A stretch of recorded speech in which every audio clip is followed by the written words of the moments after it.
السلام عليكم يا حلوين. النهاردة إن شاء الله هنبدأ نشرح الستوري اللي اسمها A Wonderful Surprise، يعني المفاجأة الحلوة أو التحفة أو العظيمة. فعندنا الكاركترز، الشخصيات اللي موجودة: آسر، ميار she's blind by the way إن هي كفيفة، grandma تيتا الجدة، the children's dad بابا الأولاد، the children's mom مامة الأولاد وهي اسمها سلمى في الستوري، وشادي's father اللي هو بابا شادي، وشادي ده صاحب آسر، ده شادي، ميس عزة وميس إيمان. طيب، بداية الستوري بتتكلم على إن كان في ولد جميل اسمه آسر. آسر كان قاعد في الكلاس وبيلم كل الستاف بتاعته من البن والبنسلز علشان يطلع خلاص خلصوا المدرسة. فبيبدأ يبص من الشباك، بيبص من شباك الكلاس عشان يدور على مامته، بس مش بيلاقي مامته للأسف.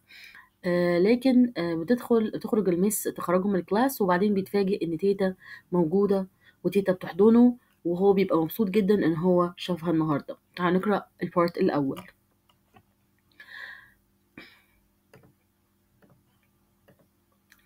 It was the end of the school day, and Acer put his pens and pencils away neatly. He looked out of the classroom window for his mom, but he couldn't see her. Mrs. Iman, his teacher, took the children outside. Then Esser saw his grandma waiting at the school gates. He smiled and waved at her. يبقى بيقول البارت الأول كان عندنا ولد اسمه آسر، كان ده في نهاية المدرسة اليوم الدراسي. آسر كان بيضع البنس والبنسلز الأقلام الجاف والرصاص نيتلي بلطافة وبجنتلة كده في الحاجة بتاعته في الشنطة. بيبدأ إن هو ينظر من الكلاس روم ويندو اللي هو شباك الكلاس، مش من الدور. يبقى من شباك الكلاس روم علشان يدور على ماما. ليه؟ عشان يدور على ماما، لكن هو ما شافش ماما. بتيجي التيتشر اللي اسمها ميس إيمان، يبقى المفروض إن ده اسمه آسر ودي اسمها ميس إيمان. يبقى إيمان آسر، إيمان آسر، يبقى ميس إيمان مع آسر، محدش ينسى عشان هتقابلنا تيتشر تانية جديدة مع عزة. فبتخرج ميس إيمان تخرج كل الأولاد من الكلاس، وآسر كمان بيشوف جدته ويتنج منتظراه عند السكول جيتس بوابة المدرسة، وبيبدأ إن هو يضحك لها ويويفد at her ويعمل لها باي باي. البارت اللي بعده بتخرج البنوتة اللي اسمها عزة من الكلاس، دي البنوتة اللي اسمها عزة. تمام. البنوتة اللي اسمها عزة دي لو انتوا خدتوا بالكم كده هتلاقوا معاها زي شادو تيتشر، بتبقى معاها زي تيتشر كده مساعدة خرجتها هي من الكلاس. الميس اللي خرجتها من الكلاس دي بتبدأ تقول إن في كتاب هي استلمته جديد بطريقة برايل، وبتدي الجدة تعليمات. المس بتدي الجدة تعليمات إنها تاخد بالها إن هي تتعلم كلمات جديدة من الكتاب ده، في منهم كلمات بطريقة عادية نورمال، وفي منهم كلمات بطريقة برايل. فتعالوا نشوف البارت ده. طبعا آسر واقف مع جدته مبسوط. آسر loved it when his grandma picked him up. آسر حب اللحظة اللي كانت تيتا picked him up، يعني بتلتقطه من المدرسة وبتاخده من المدرسة. and he hugged her، بدأ إن هو كمان يحضنها. what a nice surprise، إيه المفاجأة الحلوة دي. I didn't know you were coming today، أنا ما كنتش عارف إنك جاي النهاردة. he said، هو طبعا آسر اللي بيقول كده. your mom is busy، مامتك مشغولة يا آسر. so I'm here today، عشان كده أنا هنا النهاردة. she smiled. طب إيه تيتا جت علشان تاخد الأولاد؟ because their mom is busy، عشان مامتهم busy، وبيزي يعني هنا مشغولة، ودي الادجكتيف اللي جت تعمل description للأم، وصف الأم. طبعا كانت الجدة بتضحك. now where's your sister، دلوقتي فين أختك؟ they saw ميار، شافوا ميار came out of her classroom، خرجت من الكلاس روم بتاعها. she was with her friends، وكانت مع أصدقائها زي ما انتم شايفين كده. دي اسفه جدا، انا اسفه جدا قلت الستوري ان دي هي اسمها عزه. هي عزه هي اسم تيتشر، انا اسفه جدا بعتذر. هي عزة هي اسم التيتشر، والبنوتة اسمها ميار. البنوتة هي اسمها ميار. تمام كده.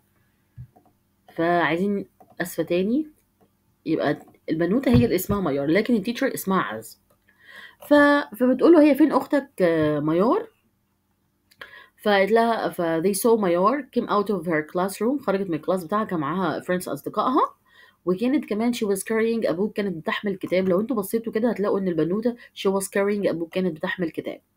طيب she looked very happy كان شكلها مبسوط جدا. يبقى لو جيت قلت لك مثلا مايور came out of the class خرجت من الكلاس and she looked sad وكان يبدو عليها ان هي حزينة، هنقول لا طبعا she looked happy يبدو عليها ان هي فرحانة. مايور's teacher مس عزة، يبقى تاني مس عزة هي التيتشر بتاعت مايور. امال مين مس ايمان؟ قال لي ببساطة شديدة جدا دي مس ايمان اهي في الكلاس اللي هي مدرسة آسر. تمام، مس ايمان هي مدرسة آسر. مس ايمان هي مدرسة آسر زي ما انتم شايفين كده يا حلوين. طيب نكمل البارت اللي بعده. They saw Mayor came out of her classroom. She was with her friends and she was carrying a book. She looked very happy. كان يبدو عليها إن هي مبسوطة. Mayar's teacher مس عزة، مس عزة هي مدرسة ميار came to talk to grandma. بدأت تتكلم مع الجدة. عايزة تدي الجدة تعليمات إن الجدة تذاكر للبنوتة من الكتاب اللي بيستخدم برايل ميثود أو برايل واي، طريقة برايل عشان تذاكر، لأن البنوتة المفروض إن هي بلايند. ولو أنتوا خدتوا بالكم هي معاها كمان الستاك بتاعت البلايند بيبل اللي هي العصا للناس المكفوفين. نقرأ البارت ده مع بعض يا حلوين. مس عزة said مس عزة قالت Mayar has a new book. ميار معاها كتاب جديد. It has words that you can read to her. في كلمات تقدري تقرأيه معاها يا تيتا. It also has words in braille. أيضا يوجد فيه كلمات بطريقة برايل أو برايل that she can read herself. والبنوتة تقدر تقرأها بنفسها. يبقى معنى كده البنوتة دي she's blind. Thank you said grandma. الجدة بتقول شكرا للمدرسة اللي اسمها ميس عزة. We can read this together this evening. احنا النهاردة نقدر نقرأ مع بعض الكتاب النهاردة مساء. Are we going to your house today grandma? ميار بقى بتقول للتيتا يا تيتا هو احنا النهاردة رايحين لبيتك يا جدة؟ النهاردة رايحين لبيتك؟ قامت الجدة ردت قالت لها yes we are. أيوة بالطبع انتوا جايين معايا النهاردة. Your mom and dad are busy. بابا وماما مشغولين. يبقى ما تذكر بابا وماما دايما في الستوري يتذكر ان هما دايما busy مشغولين. Should we make cookies؟ هو المطلوب مننا نعمل كوكيز. الجدة بتقترح اقتراح دلوقتي على ميار وعلى آسر علشان يكونوا مبسوطين ويقضوا يوم مبسوطين فيه وفرحانين عند بيت الجدة. فآسر وميار كانوا مبسوطين جدا وقالوا لها yes please yes please. كانوا فرحانين قوي ان الجدة هتعمل كوكيز. وممكن يسألك سؤال مثلا Does grandma make some food for the children؟ أو make مثلا أو serve them bananas، اديت لهم bananas أو fruits أو vegetables؟ لا أبدا، هي اديت لهم cookies. طيب امتى الجدة هتبدأ تذاكر مع ميار؟ هي قالت للتيتشر this evening النهاردة مساء. فخدوا بالكم من التفاصيل البسيطة قوي دي مع بعض. كتاب برضو في طريقة اسمها برايل بيستخدموها في two words عادية. يبقى مثلا it also has words in braille في طريقة برايل و it has words that you can read to her. وفيها كلمات الجدة تقدر تقرأها للبنوتة، فيها كلمات تانية بطريقة برايل البنوتة تقدر تقرأها بنفسها. فناخد بالنا من التفاصيل البسيطة قوي قوي قوي دي. ودايما كل ما تذكر الأم والأب تذكر إن الأم والأب مشغولين.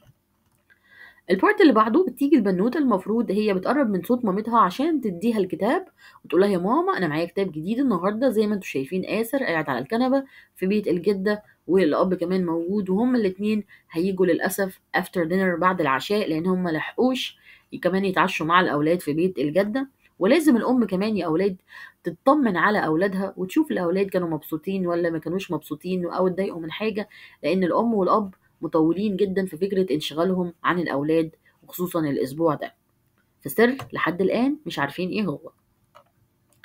نقرأ مع بعض البارت. The children stayed at grandma's house until the evening. الأولاد مكثوا في بيت الجدة واستقروا في بيت الجدة لحد المساء. Their parents arrived after dinner. وجم الأم والأب وصلوا بعد العشاء. يا خبر، بعد العشاء؟ أيوة بعد العشاء. Thanks for having the children mom. شكرا يا ماما إنك أخدت بالك من الأولاد وكانوا معاكي النهاردة. said their mom. يبقى معنى كده إن الجدة دي الأم دي اللي اسمها سلمى، اللي هي دي الأم دي اللي اسمها سلمى بتقول كل الكلام ده للجدة، والجدة بتقول لها شكرا يا ماما. يبقى سلمى بتقول للجدة شكرا يا ماما. يبقى الجدة هي مامة الأم. الجدة هي مامة الأم. تمام، عشان نكون واخدين بالنا. يبقى the grandma was their mother grandma was their mother كانت مامتهم. تمام، فبتشكرها. قالت لها الجدة you're welcome. أهلا بيكي يا سلمى، يعني العفو حاجة زي كده. I love having them here. أنا بحب يكون معايا الأولاد هنا. وردت طبعا grandma على سلمى بنتها. Did you have a good time with grandma today? asked their mom. نبدأ بقى الأم دلوقتي تطمن على الأولاد، هل هم كانوا مبسوطين في بيت الجدة ولا ما كانوش مبسوطين؟ هي برضو لازم تعرف. قالوا لها yes of course، أيوة احنا كنا مبسوطين. and look at my new book from school. بص يا ماما على كتاب جديد من المدرسة. said ميار، وميار اللي بتقول كده لمين؟ لماما. طبعا زي ما انتم شايفين هي قربت لماما وبتوريها الكتاب. طبعا وزي ما قلت لكم ان احنا لسه متفقين على فكره ان شيز بلايند، او ممكن تكون كمان ان هي ما تقدرش she cannot see well، ما تقدرش تشوف بطريقه كافيه جدا. ردت الام، رد الاب هنا زي ما انتم شايفين said their dad. باباها بقى قال it's great، دي حاجه عظيمه جدا. let's read it when we got home. يلا بينا نقرا الكتاب لما نرجع البيت. يبقى معنى كده ان الاب والام، او الاب بيعرف طريقه بريل ويقدر يساعد البنوته انها تقرا جوه، وهنقرا الكلام ده دلوقتي. Their mom and dad were happy to see ميار's new book. بابا وماما كانوا مبسوطين ان هما شايفين كتاب ميار الجديد. ومين اللي قال ان احنا نقرأه النهارده مع بعض؟ اللي قال كده let's read it when we get home، اللي قال كده هو الأب. قال يلا بينا نقرأه لما نروح البيت. ميار was a baby. من لما ميار كانت بيبي صغنونة خالص، بابا وماما ماما وبابا اتعلموا طريقة اسمها برايل. بابا وماما اتعلموا طريقة اسمها بريل. طب ليه اتعلموا طريقة بريل دي؟ طريقة بريل دي for the blind people، الناس المكفوفة. تمام؟ they helped her to read، كانوا بيساعدوها كتير ان هي تقرأ. now الآن they love reading، بيحبوا يقرأوا with their daughter، مع ابنتهم in the evenings، في المساء. يبقى أي قراءة للكتاب مع البنوتة كان في المساء. اتذكرت كلمة المساء دي كتير جدا، قراءة الكتاب مع البنوتة في المساء. وان الجدة كمان لو انتوا اخدتوا بالكم بابا برضو قال لها هنقرأه لما نروح البيت. تمام. والجدة كمان قالت ان هي هتذاكر مع البنوتة او هتقرأ مع البنوتة الكتاب this evening، النهاردة في المساء. يبقى اي قراءة للكتاب هتكون في المساء برضو، ركزوا على الموضوع ده. اي ذكر للاب والام كان هم وبيزي يعني مشغولين. الجدة كانت هتعمل كوكيز. نركز في التفاصيل البسيطة قوي دي لان هو بيسأل بين السطور. بس هنا exercises انا حليتها مع اولادي حبايبي، وبعدين هنكمل البارت اللي بعده. البارت اللي بعده بيفتح بقى مستر آسر دلوقتي لقى الاوبن ترانك دي اللي هو الجزء المفتوح في السيارة، فجاي يحط الشنطة بتاعته. للأسف لقى البوتس اللي موجودة دي كانت أكيد ماضي يعني مليئة وملطخة بالطين. طبعا هل الجدة هتركب معاهم عشان يروحوا البيت؟ لأ، لأن الجدة أصلا مش عايشة معاهم، بالعكس جدة عايشة لوحدها في البيت ده. البنوتة معاها الستيك زي ما انتوا شايفين كده، وشيز بلايند، واحنا متفقين على الفكرة دي. تعالوا نقرأ البارت ده بقى ونفهم ليه الولد اللي اسمه آسر سربرايزد زي ما انتوا شايفين كده، وهو بينظر إلى البوتس بطريقة غريبة جدا وبيقول ايه ده؟ هما ليه ماضي؟ هو بابا وماما؟ ما تيجي نكمل ونعرف. The family all got in the car to go home. كل العيلة ركبت العربية عشان تروح البيت. طبعا الجدة مش معاهم، محدش يقول إن الجدة كانت معاهم. طيب as Acer went to put the school bags in the open trunk، بينما آسر كان بيضع شنطته السكول باجز، شنط المدرسة in the open trunk، في الجزء الخلفي المفتوح في السيارة. he noticed، هو لاحظ something strange يعني حاجة weird، حاجة غريبة جدا. strange يعني weird، حاجة غريبة جدا. إيه هي الحاجة الغريبة دي؟ he saw his mom and dad's boots there and they were muddy. شاف الشوز بتاع مامته وباباه كانوا ماضي، وماضي يعني ملطخين بالطين، وكان المنظر ده بالنسبة له strange، وstrange معناها غريب. their boots are really muddy. ايه ده؟ البوت بتاع بابا وماما مليانين طينة. have mom and dad been to a farm؟ هو بابا وماما راحوا لمزرعة؟ thought آسر عمال يفكر. آسر then got into the car and they all went home. آسر ركب العربية وكلهم راحوا البيت. تعالوا نبص مين في العربية بقى في البارت اللي جاي.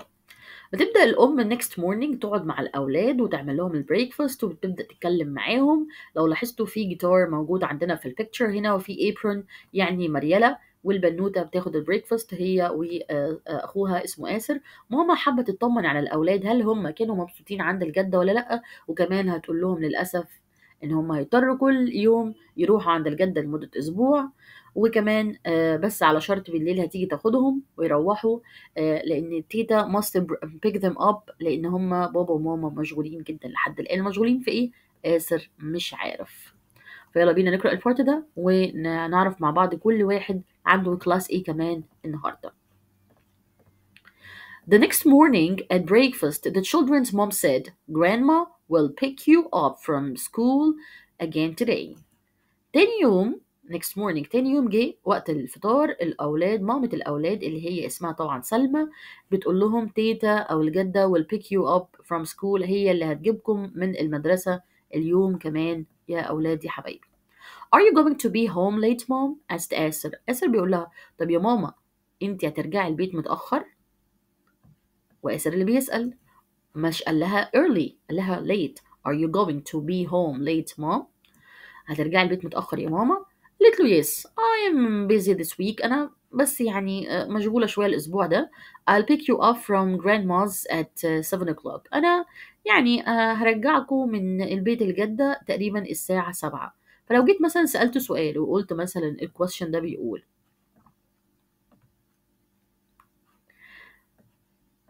Will grandma pick the children every day from school؟ هنقول yes she will، أيوة فعلا هي هتجيبهم كل يوم من المدرسة for 1 week لمدة أسبوع. طيب what time will سلمى their mom bring the kids from grandma's house؟ امتى سلمى الأم هتجيب الأطفال من بيت الجدة at 7 o'clock every day at 7 o'clock، يبقى كل يوم الساعة 7 ماما سلمى راح هتجيب ايه؟ راح هتجيب أولادها من عند الجدة اللي هي مامتها. طيب قام آسر قال لها اوكي خلاص، هو بايده ايه؟ مامته مشغوله وباباه مشغول، خلاص في ظرف. It's music club today. ماما بتدي بقى instructions هنا، تعليمات، عارفه ان الاولاد وراهم كل، رغم ان الام مشغوله بس ده بيوضح اهميه الام ان هي مهما كانت مشغوله عارفه كل طفل من دول عنده كلاس ايه النهارده وبتحضر له كمان الحاجه بتاعته. فلو بصيتوا كده عند آسر هيكون محتاج الجيتار لانه عنده ميوزك كلاب today، والبنوته هتكون محتاجه حاجه اسمها الابرون، عشان الابرون دي هي المريله، لان هي هتاخد حاجه اسمها poetry classes اللي هي دروس صناعه الفخار.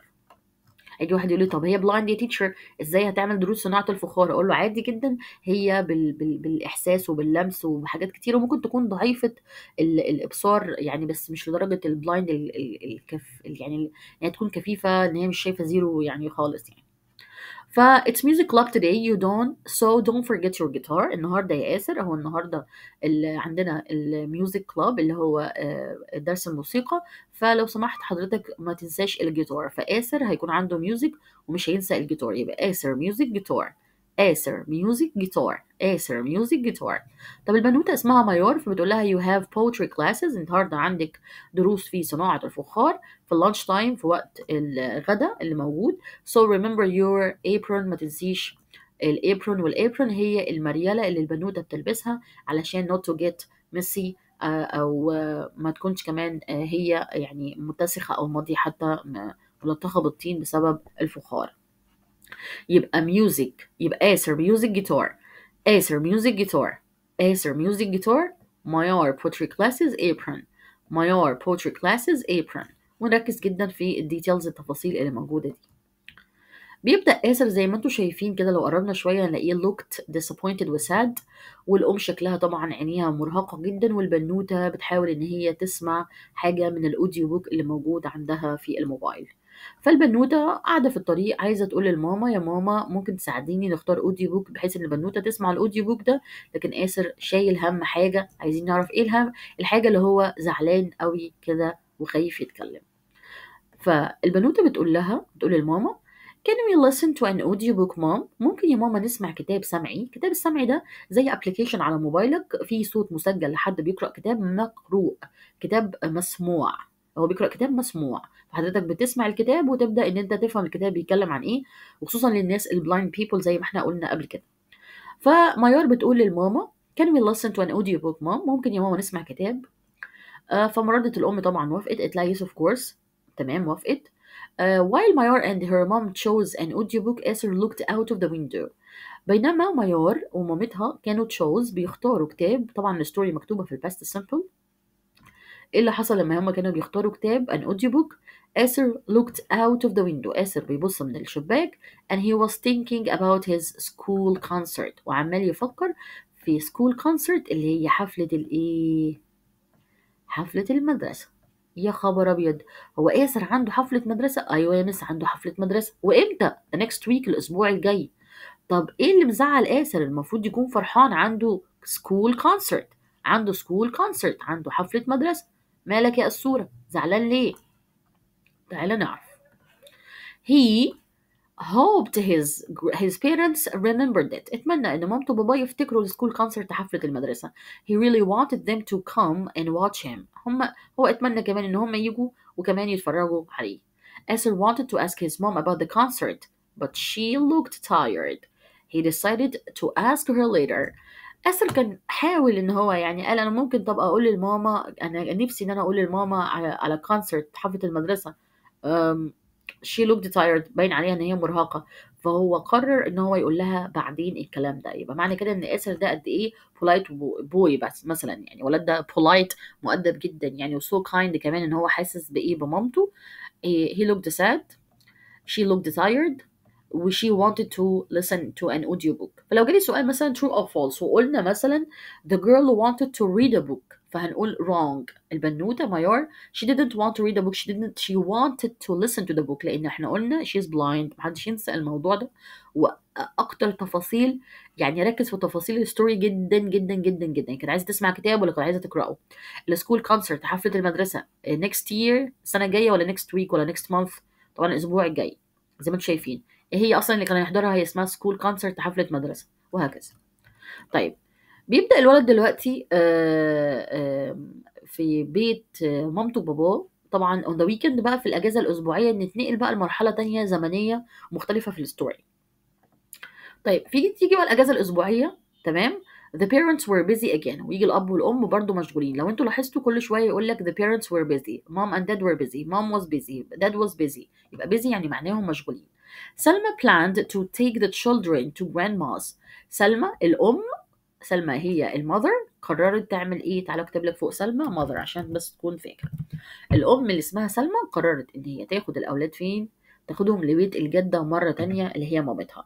It was a beautiful day، ده يوم رائع. So آسر decided to take his football. وآسر قالك خلاص مادام كده أنا كمان هاخد كرة القدم بتاعتي. طب كرة القدم موجودة فين؟ دي موجودة في الجراج بتاع البيت بتاعهم.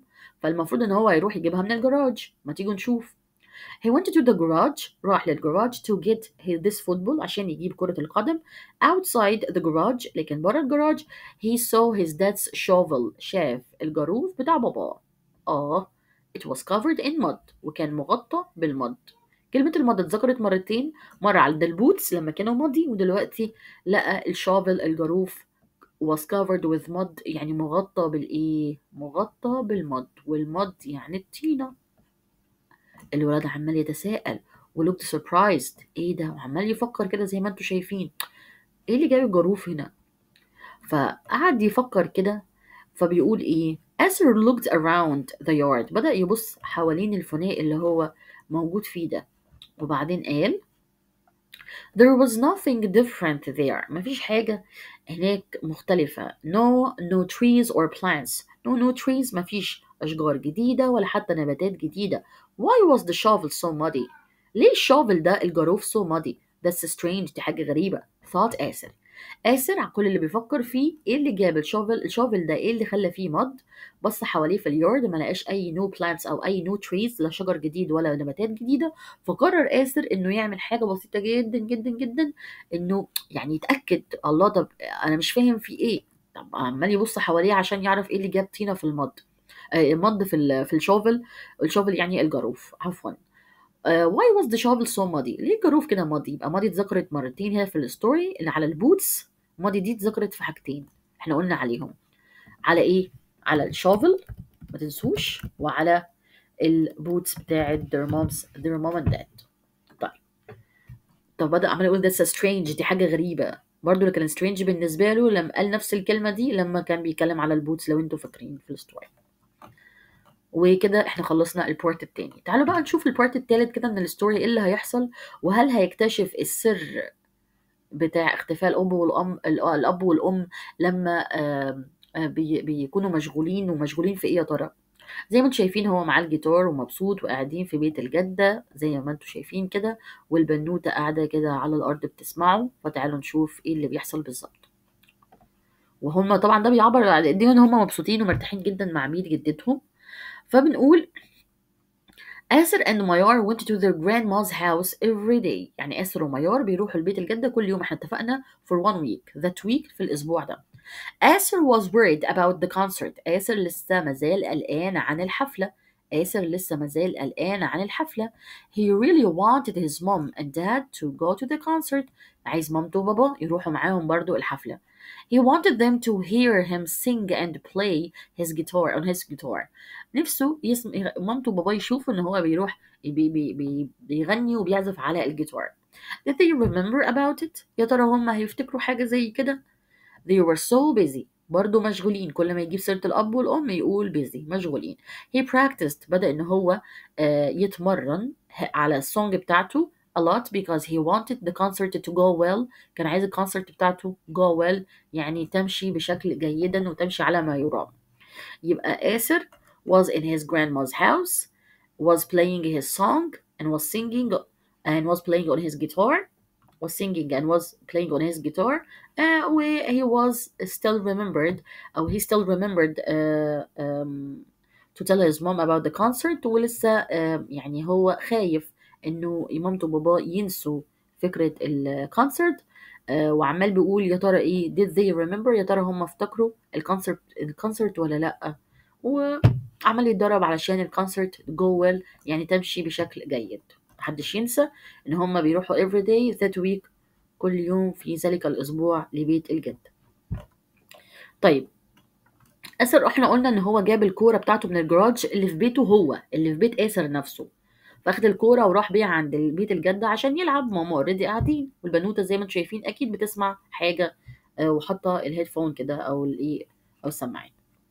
فتعالوا نشوف البارت ده ايه اللي حصل. وهيعدي ولد اسمه شادي، وهيعدي بابا شادي كمان، وزي ما انتم شايفين كده وشادي كمان معاه كورة. فتعالوا نعرف ايه اللي حصل في البارت ده، وبعدين بعد ما نقرأها نبدأ ان احنا نترجمها مع بعض.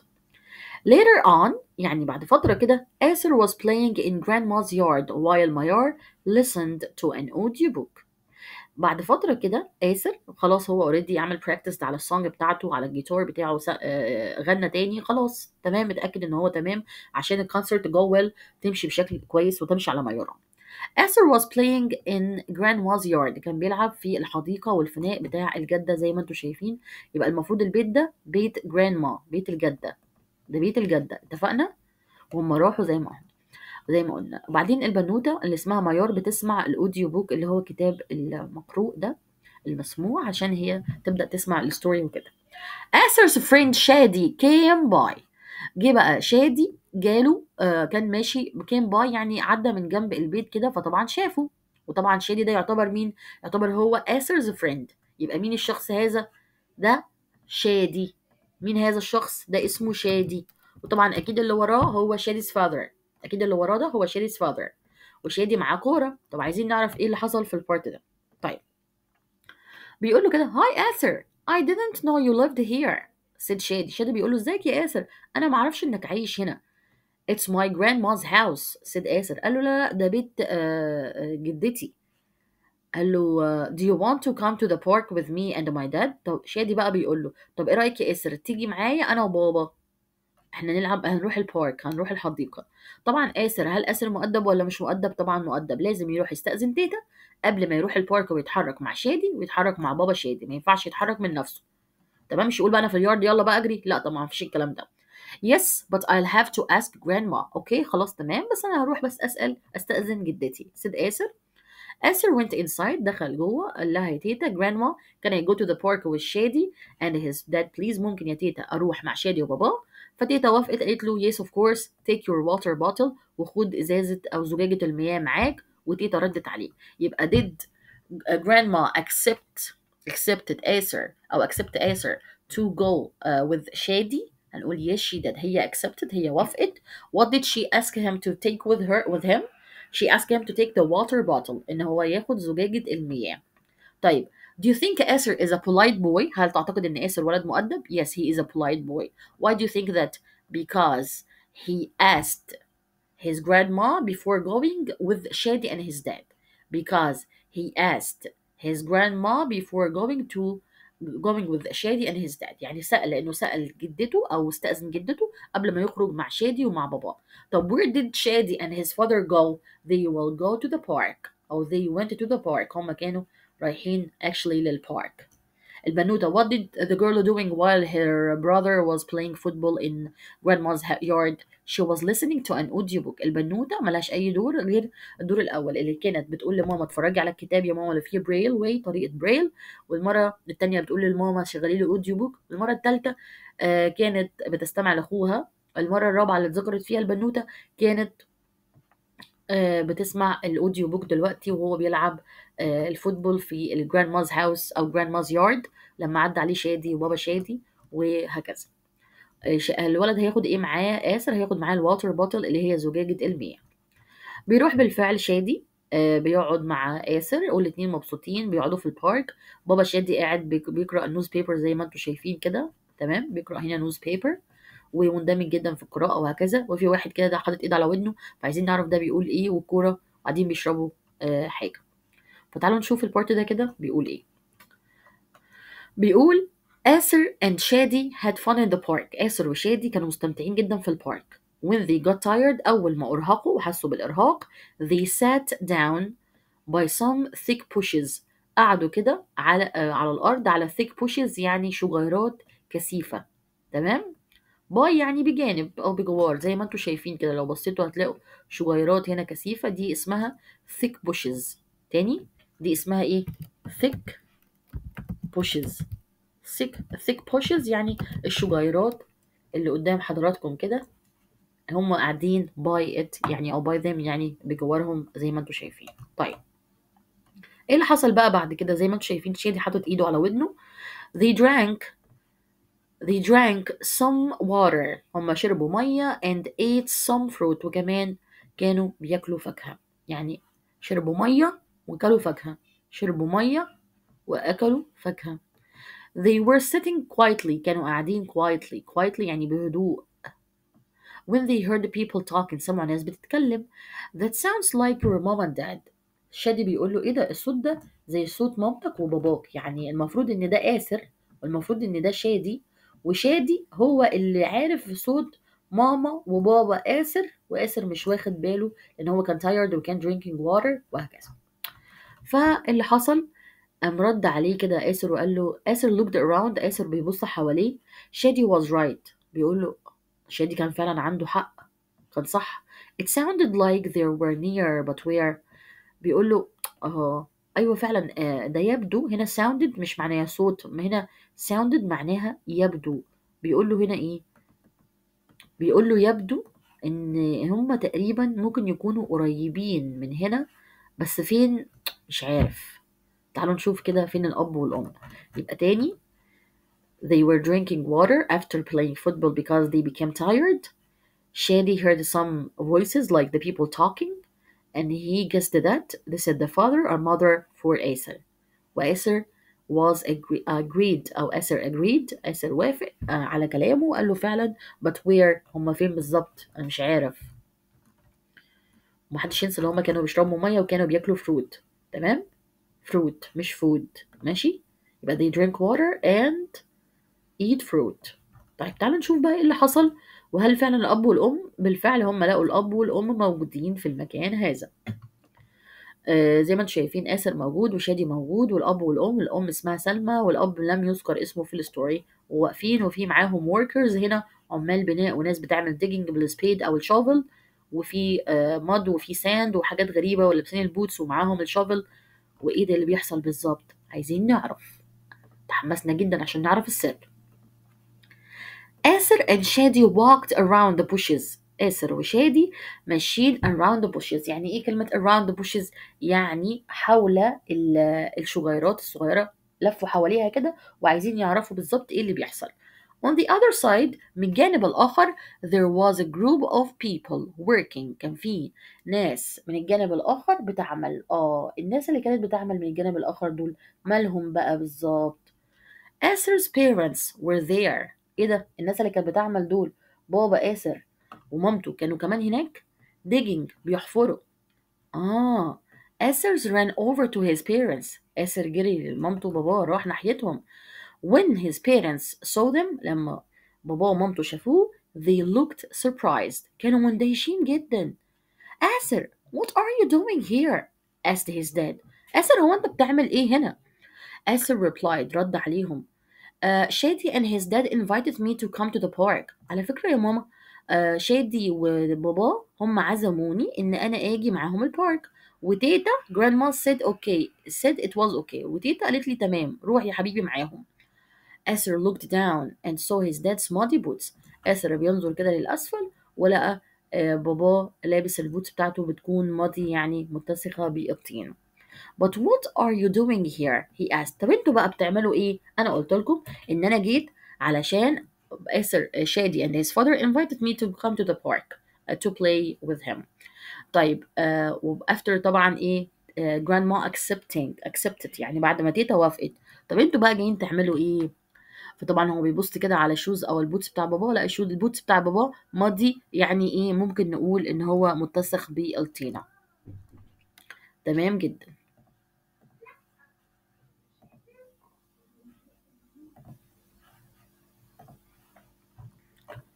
تعالوا نشوف بقى البارت الرابع ايه اللي بيحصل بالظبط ويا ترى ايه الفكره بقى اللي هم بابا وماما كانوا عاملينها سربرايز للاولاد. طبعا شادي موجود معاهم مش عارفه ايه اللي جاب شادي بس تمام خلي شادي موجود.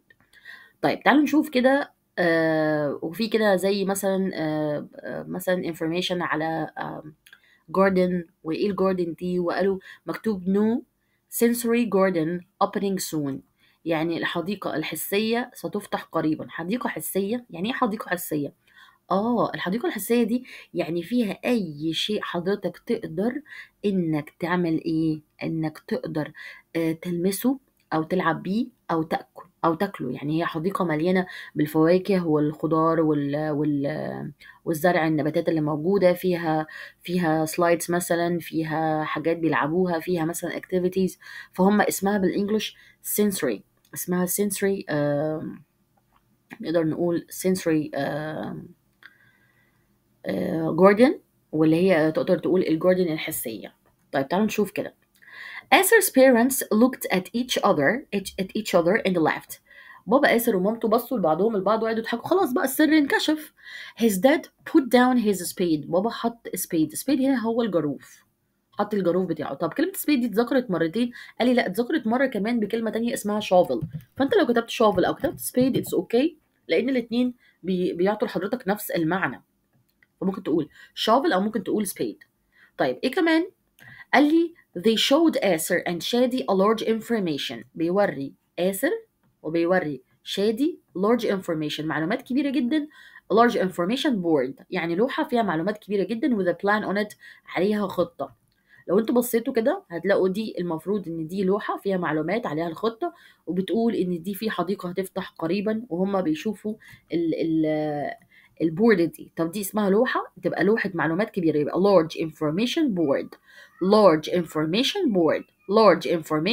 لوحة المعلومات الكبيرة with a plan on it عليها الخطة اللي هيعملوها. يعني زي ما انتم شايفين مثلا في سلايدز هنا في مش عارفة تقريبا في فاونتن في حاجات هنا في activities في pushes مثلا في track تمام في seesaw اللي هو لعبة كده حد بيركب هنا وحد بيركب هنا ويقعدوا يلعبوا عليها.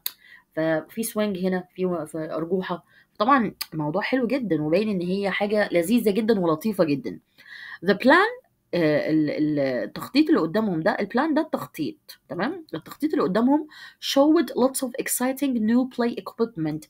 بيوريهم او بيوضح كثيرا من الألعاب المثيرة وأدوات الألعاب المثيرة. equipment اللي هي الأدوات اللي هيلعبوا بيها في الجاردن. We're making a playground with a sensory garden. بتقول لهم بص احنا بنعمل playground يعني ملعب with a sensory garden بحديقة حسية. يعني ايه حديقة حسية؟ زي ما احنا قلنا بيكون فيها trees، بيكون فيها plants زي ما انتم شايفين في البيكتشر. بيكون فيها مكان track مقسمينها تقسيمة قوية جدا عشان الأطفال تهاف fun بقدر المستطاع. فبيبدأوا يقولوا بقى ايه، سلمى الأم بتقول it's for all the children، هي هتكون السنسوري جاردن دي لكل الأطفال in the neighborhood. in the neighborhood يعني في الحي أو في المنطقة اللي هم عايشين فيها to enjoy عشان يستمتعوا. Shady's dad arrived، بابا شادي بقى جه. Wow, this is going to be amazing, he said. فبيقول كمان الولد بيقول الله دي حاجة هتبقى تحفة جدا. يعني الأب والأم بيبدأوا يوروا دي حاجة اسمها large information board. يلا مرة كمان، large information board. large information board، يلا نكتبها سوا عشان نذاكرها. large information board with a plan. يعني ايه large information board with a plan يا teacher؟ قال لي ببساطة شديدة جدا يعني لوحة معلومات فيها تخطيط بتوضح السنسوري جاردن وبتوضح البلاي equipment أو البلاي جراوند equipment، الآلات اللي هيستخدموها عشان to let the children have a lot of fun while playing in the sensory garden، عشان تخلي الأطفال يستمتعوا كتير جدا في السنسوري جاردن، الحديقة الحسية اللي فيها الحاجات touchable تقدر تلمسها وكمان تقدر تاكلها وهكذا. طيب زي ما انتم شايفين كده شكل البلان، الناس فيه workers عمال بيشتغلوا وهكذا. تعالوا نشوف كمان ايه اللي حصل او نعرف كمان ممكن يكون في هنا فاونتن كمان اللي هو نافورة من النافورات. فالحديقة لذيذة جدا ومقسمة بالشكل شكله. الاولاد طبعا هم got excited، يعني شكلهم متحمسين قوي للحاجة الجميلة اللي هتفتح في النيبرهود. ونيبرهود يعني الحي او المدينة، واكيد طبعا فور فري يعني متضحة يعني ان اي حد هيقدر يدخلها ويلعب هناك من الأطفال، فدي حاجة ممتعة جدا جدا بالنسبة للأطفال. تعالوا نكمل البارت اللي بعده في الستوري الجميلة دي. بعد كده بيقول what a sensory garden he asked. بيقول له طب هو ايه السنسوري جاردن ده؟ انا مش فاهم ايه السنسوري جاردن ده. asked شادي، اللي بيسأل هنا شادي. قام رد عليه وقال له السنسوري جاردن is a place where you can hear. السنسوري جاردن هو مكان تقدر hear تسمع، see تشوف and touch، مكان تقدر تسمع وتشوف وتلمس all kinds of interesting things، كل الأشياء الممتعة حواليك. said Acer's dad، اللي بيقول ده بابا آسر. يبقى شادي بيقول له طب يا عمو لو سمحت هي يعني ايه sensory garden؟ أنا مش فاهم يعني ايه الحديقة الحسية. حديقة بتقدر تشوف، تقدر تسمع، تقدر تلمس اي حاجه موجوده فيها. يعني مثلا انت عندك فاونتن تقدر تشوفه، عندك في برضو سيسو او في سوينج وفي سيسو تقدر ان انت بلاي وتاتش ذم، تقدر ان انت تستمتع بالحاجات دي، وكمان هير تسمع صوت الميه اللي موجود مثلا عندك في المكان ده. فهي حاجه زي كده ايه، عايز اقول لك حاجه شبه الحاجات المجسمه، يعني فيها كل حاجه تقدر تسمعها وتشوفها وكمان تقدر تلمسها، فهم اسمها بالانجلش sensory garden. فبيقول له تاني a sensory garden is a place، هو المكان where you can hear اللي تقدر تسمع، see تشوف and touch all kinds of interesting things كل الأشياء أو كل أنواع الأشياء الممتعة. اللي بيقول الكلام ده طبعا بابا آسر. Mayar and lots of other children couldn't use some of the equipment in the old playground, so we were working these builders to make a space that everybody can enjoy. كانت ميار بقى عندها مشكلة في الحديقة القديمة اللي هي البلاي جراوند اللي كانوا بيلعبوا فيها هي وأصدقائها، إن هي ما كانش عندها سبيس. يعني إيه سبيس؟ يعني مساحة كافية إن هي تقدر تتحرك من مكان لمكان من مكان لمكان. تمام، هي وأصحابها كان المكان ضيق جدا، فقرروا هنا إن هم يسيبوا سبيس، مساحة كويسة جدا في السنسوري جاردن علشان تخلي الأولاد يقدروا يتحركوا في الجاردن دي. طيب وكمان تقدر تستخدم الاكويبمنت يقصد بيها كل الرايدز المراجيح بمعنى اصح اللي هيركبوها او الحاجات اللي هيلعبوا عليها، فدي اسمها اكويبمنت. ومحدش ينسى ان كلمه اكويبمنت ما ينفعش اقولها اكويبمنتس بالاس، لا، لان هي كلمه uncountable لا تجمع. equipment يعني الالات والمعدات. equipment الالات والمعدات يقصد بيها التولز، الادوات اللي هي موجوده في الجاردن، السيسو، السوينج، الفاونتن، الحاجات كل الحاجات اللي هم هيحطوها في او بيلدت جوه السنسوري جاردن. تمام، يبقى تاني بنقول البارت ده، يلا نكمله. ميار and lots of other children، ميار واصحابها التانيين او اطفال التانيين couldn't use، ما كانوش قادرين يستخدموا بعض من الاكويبمنت some of the equipment in the old playground في الملعب القديم. So we were working، عشان كده احنا شغالين with these builders، مع العمال. يبقى دول العمال دول اسمهم builders. العمال دول اسمهم builders، يعني العمال. ليه؟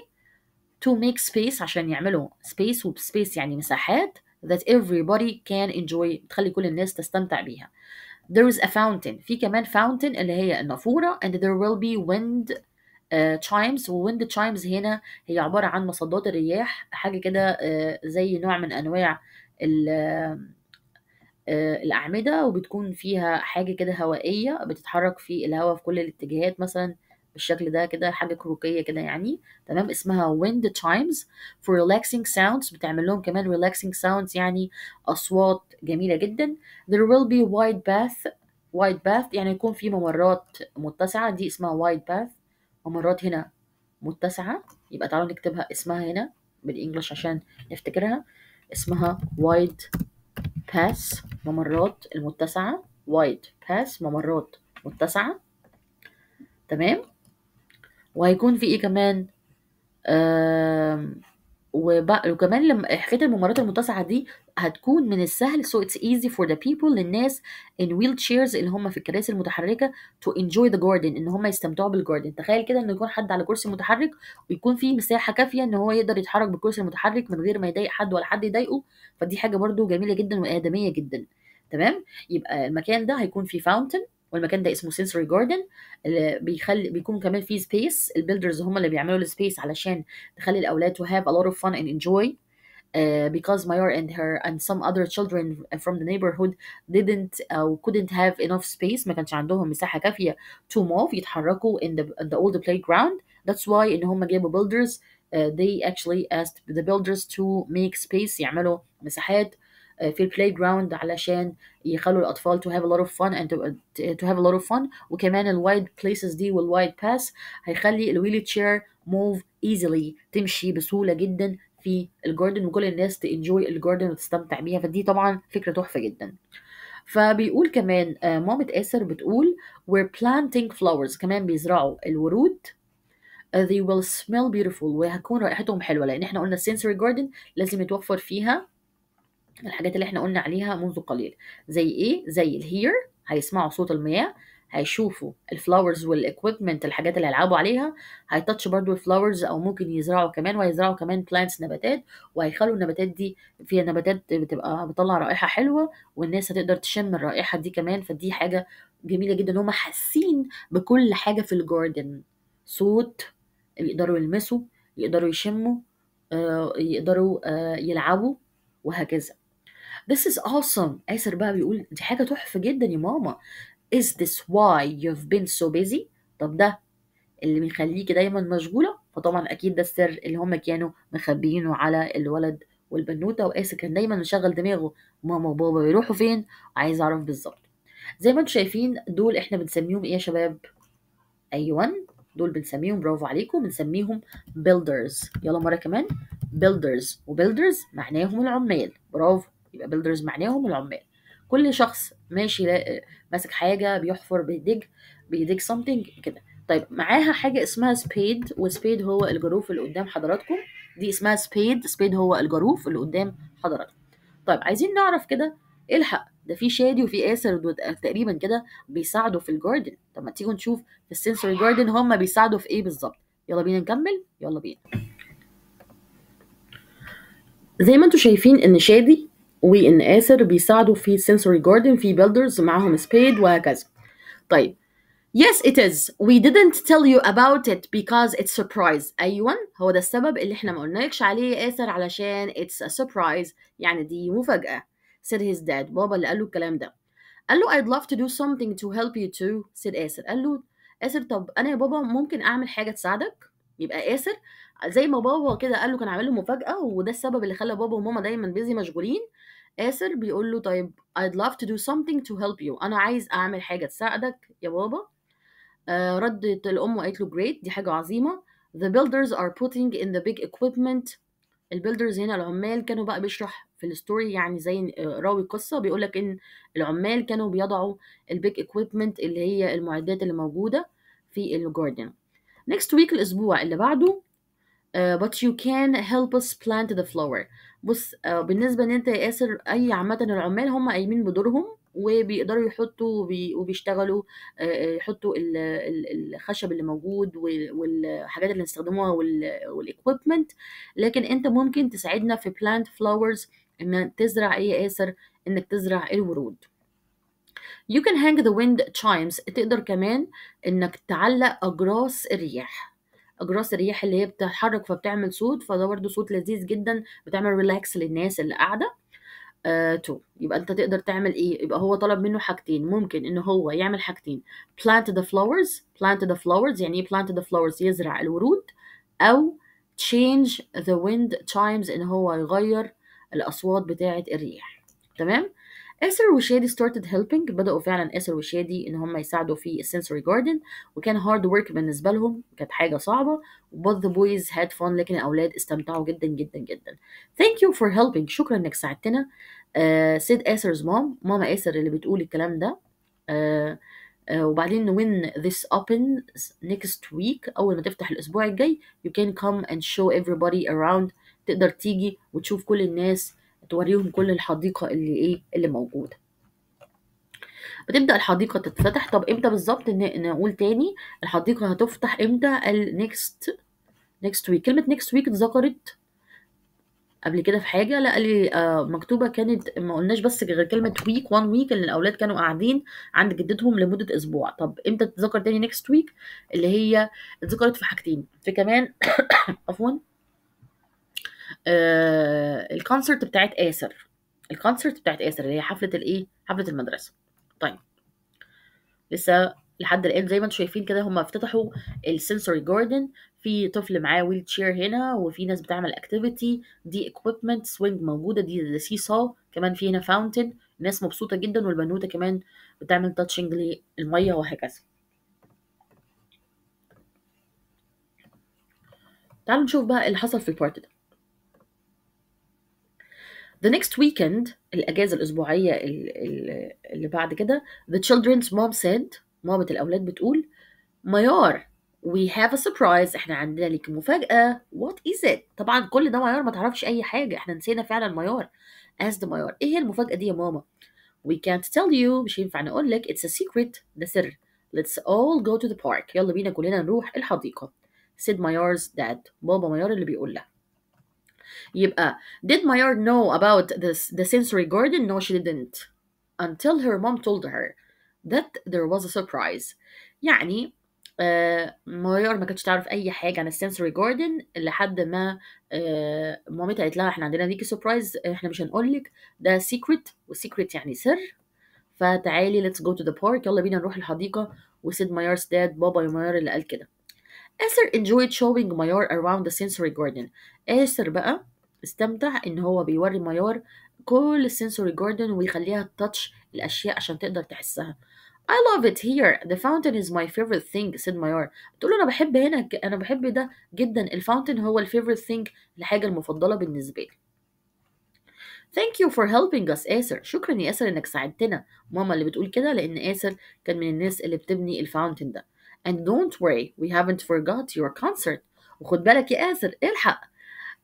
we haven't forgot your concert. احنا ما نسيناش الحفلة بتاعتك. اكيد آسر لازم ينبسط، لان مامته وبابا مش نسيوا الحفلة بتاعته ابدا ابدا يا اصدقائي، اللي كان فيها الاب والام مشغولين قوي قوي طول الفترة دي. تعالوا نتشيك ourselves كده في الستوري بسرعة. Asher's parents looked at each other and cried. بصوا لبعضهم البعض وصرخوا.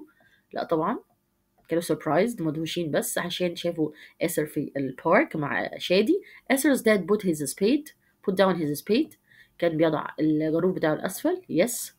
The plan، الخطة اللي كانت على large information board showed lots of boring. كانت بتوريهم كثير من البورينج، الأشياء المملة، اللعب المملة. طبعا غلط، هي كانت interesting ومش boring.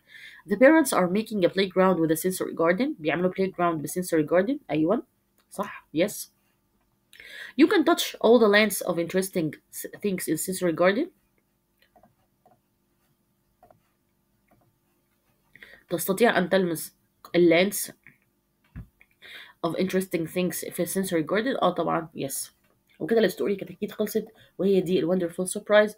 وثانك يو سو ماتش. والسلام عليكم ورحمه الله وبركاته. كان معاكم فاطمه ايمن من وينرز اكاديمي. سلام عليكم.